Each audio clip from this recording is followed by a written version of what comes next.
Shalom para pemirsa dimanapun Anda berada saat ini.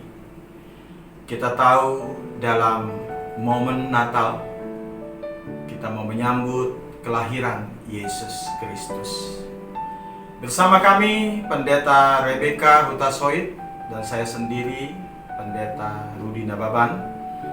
Kami berdua akan melayani lewat pujian saat ini dan juga renungan firman Tuhan. Kiranya pemirsa dimanapun Anda berada, saat ini kita percaya melalui kelahiran Yesus kita akan menyambut, memuliakan namanya. Saya menciptakan sebuah lagu yang berjudul Selamat Datang Yesusku. Kiranya puji-pujian ini boleh memberkati kita sekalian, sehingga nama Tuhan senantiasa dipermuliakan.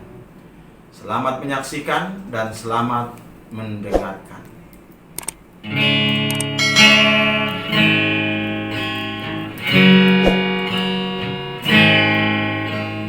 Kan ku senandungkan kidung pujian menyambut kedatangan-Mu, Yesus Tuhanku.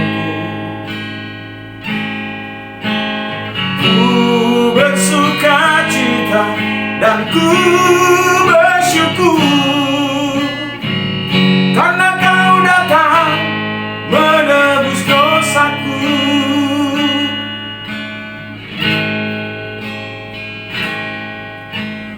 Saat ku bayangkan kedatangan-Mu, Kau lahir di Betlehem, di kandang yang indah. Hanya para gembala dan domba-domba menjadi saksi kelahiran-Mu.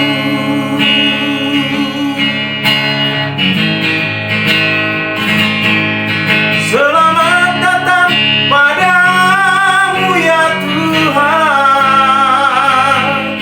kelahiran-Mu sebagai bukti kasih-Mu. Tanpa kelahiran-Mu Yesus, sia-sia hidupku. Kini ku menyambut kedatangan-Mu.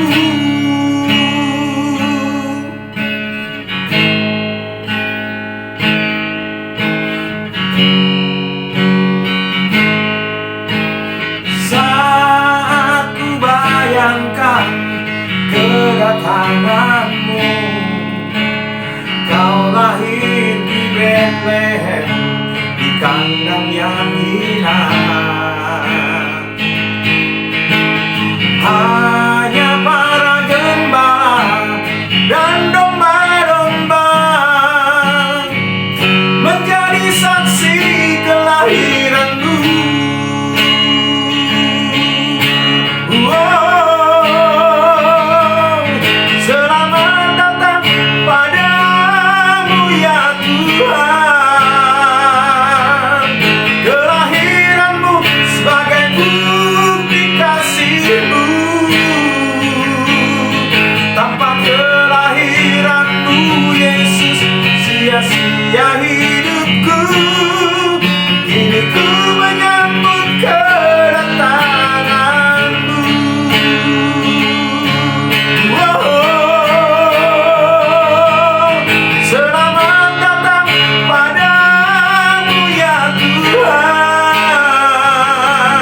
Ya, demikianlah pemirsa dimanapun Anda berada saat ini. Sebentar kita akan mendengarkan renungan yang akan disampaikan oleh hambanya, Pendeta Rebecca Hutasoid. Kiranya apa yang dilakukannya pada saat ini boleh menjadi hormat kemuliaan bagi nama Tuhan. Tentunya pemirsa dimanapun Anda berada, kita percaya bahwa hanya Yesus yang menjadi sumber kehidupan, pengharapan di dalam kehidupan kita. Selamat menjelang Natal, kiranya nama Tuhan senantiasa dipermuliakan. Amin. Shalom, selamat Advent buat kita semuanya. Bapak Ibu, Saudara yang kekasih di dalam Kristus. Tadi kita sudah mendengarkan pujian yang dibawakan oleh Bapak Pendeta Rudi Nababan.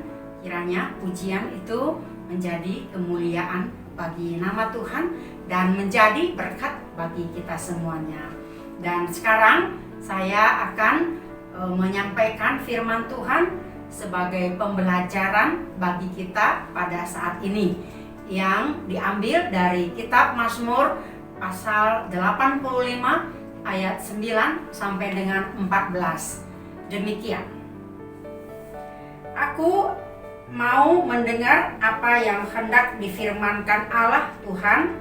Bukankah Ia hendak berbicara tentang damai kepada umatnya dan kepada orang-orang yang dikasihinya, supaya jangan mereka kembali kepada kebodohan.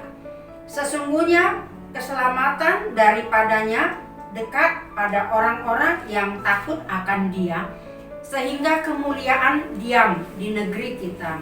Kasih dan kesetiaan akan bertemu, keadilan dan damai sejahtera akan bercium-ciuman. Kesetiaan akan tumbuh dari bumi dan keadilan akan menjenguk dari langit.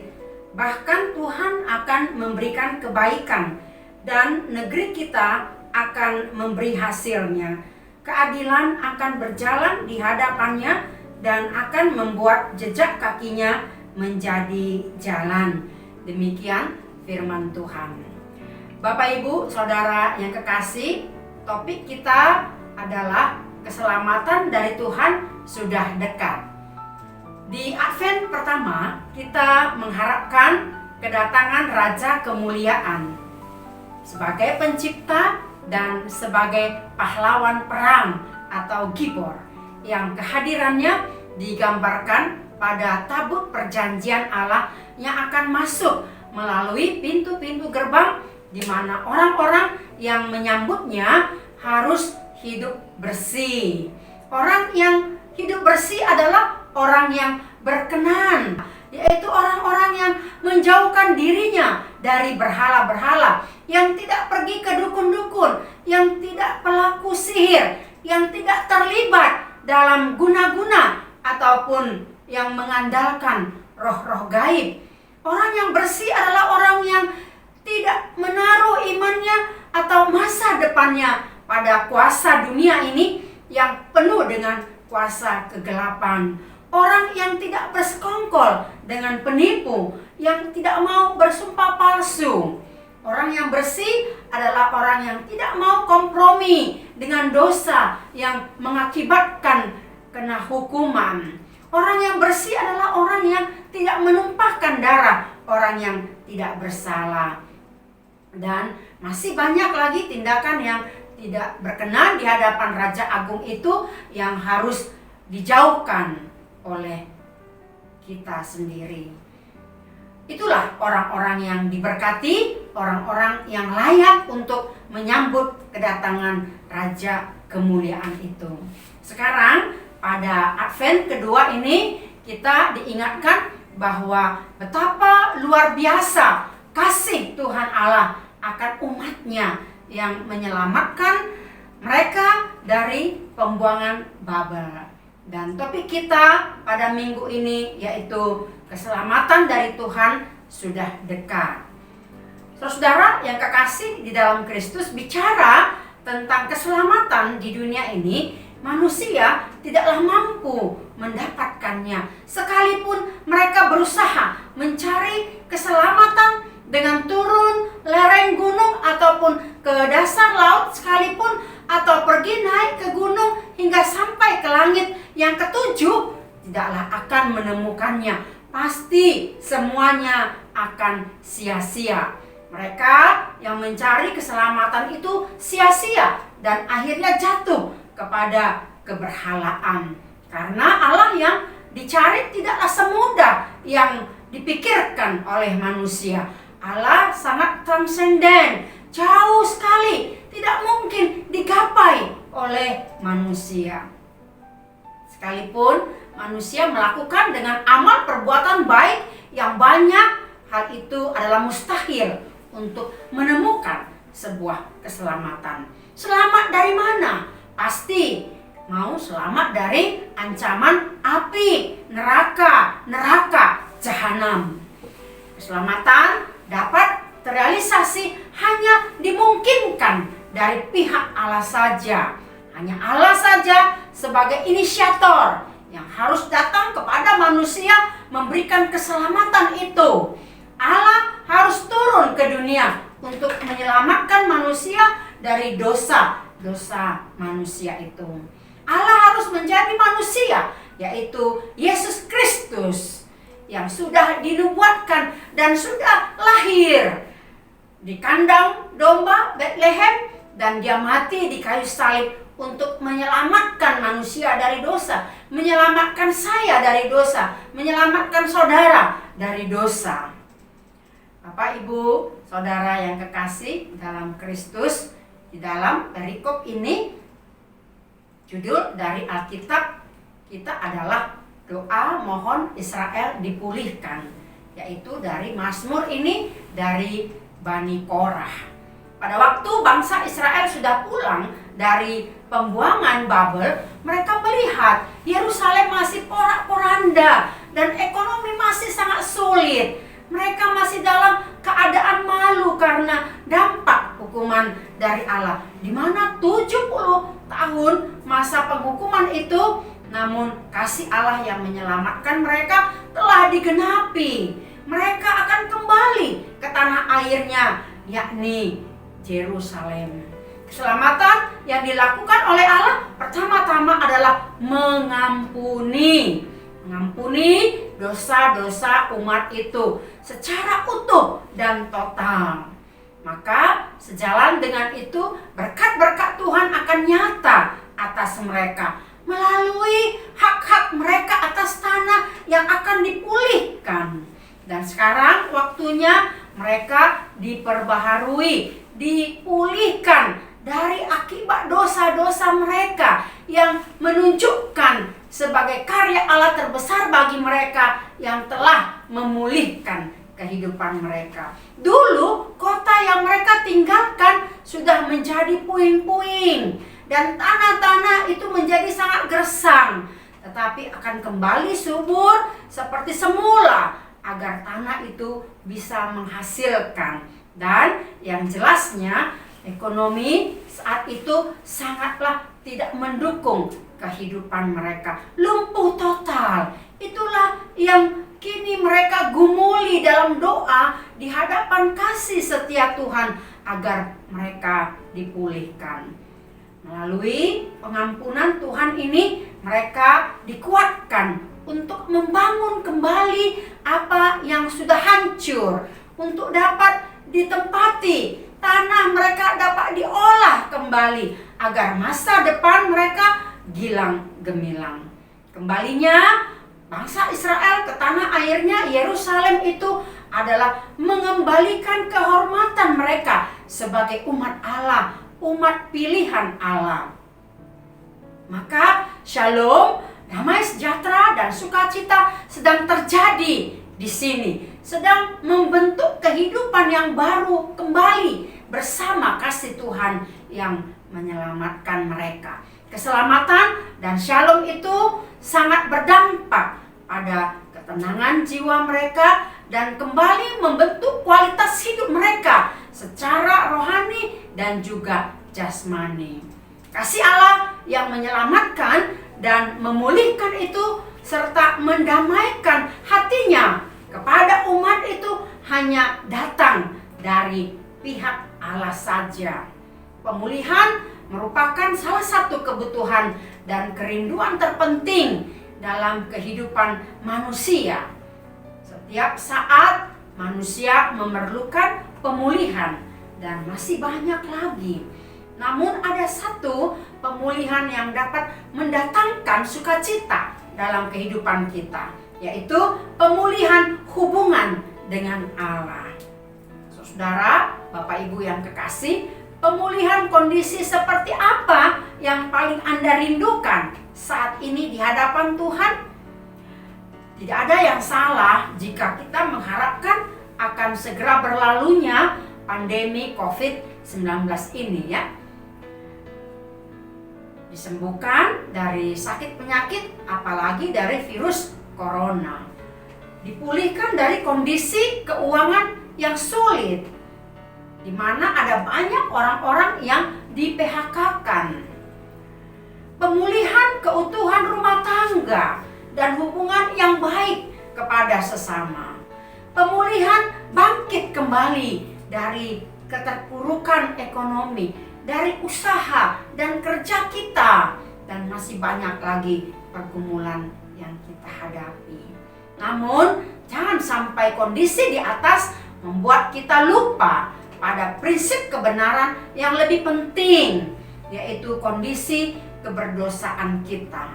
Dosa membuat relasi kita semakin jauh dari Tuhan. Iman kita goyah karena masalah duniawi.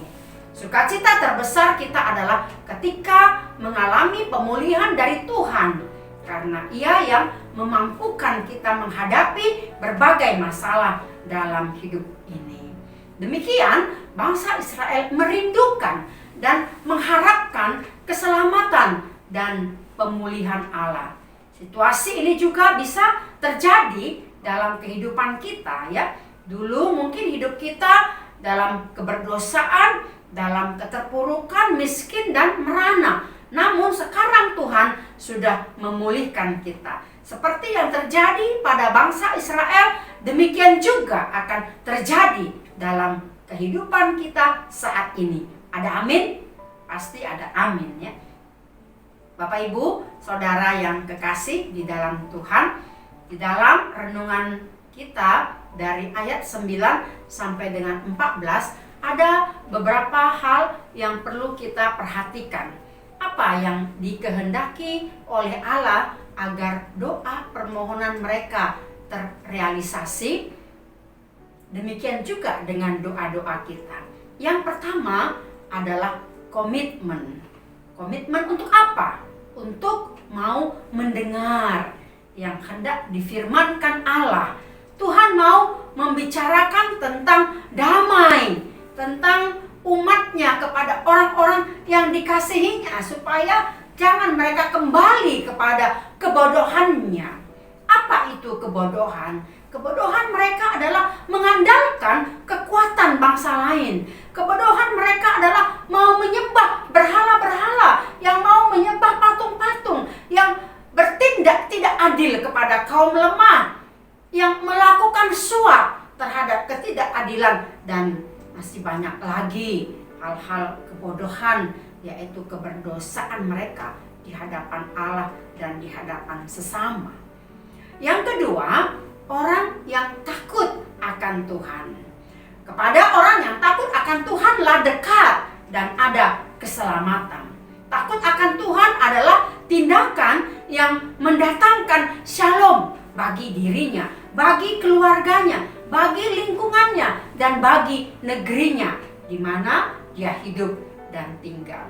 Orang-orang inilah yang mendatangkan kemuliaan bagi dirinya, mendatangkan kehormatan, mendatangkan berkat yang daripada Allah.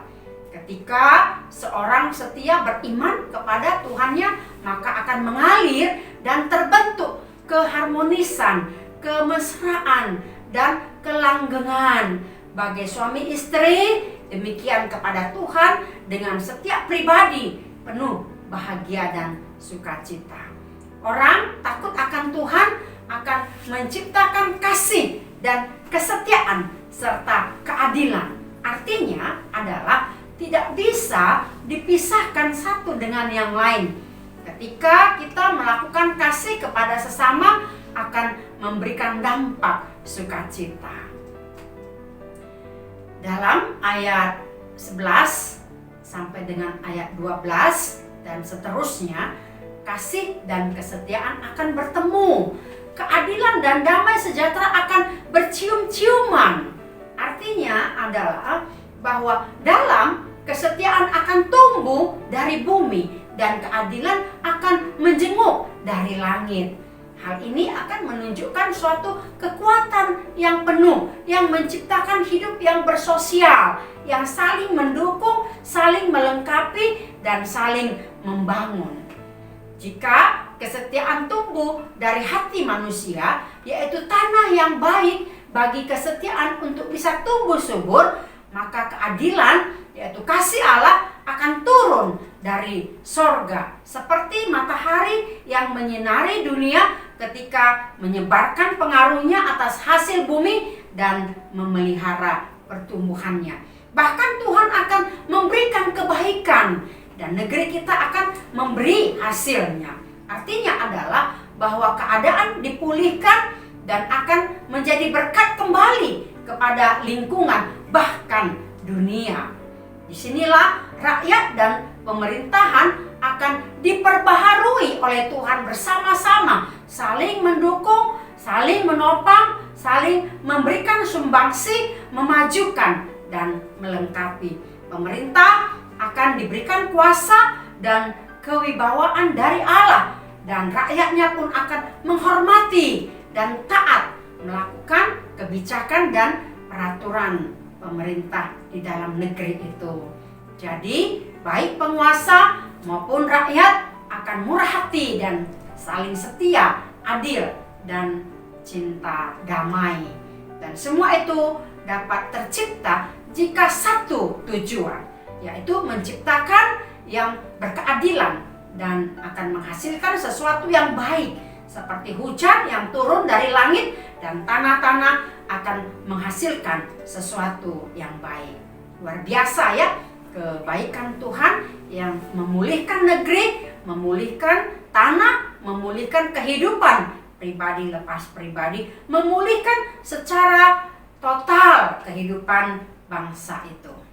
Bapak, Ibu, Saudara yang kekasih dalam Kristus, jika dalam setiap pertemuan kasih dan kesetiaan bertemu, dalam setiap pelukan keadilan serta damai sejahtera saling berciuman, kejujuran sebagai identitas yang berintegritas, maka kemuliaan Allah akan diam di negeri itu. Sementara dosa adalah sesuatu yang memalukan bagi setiap orang.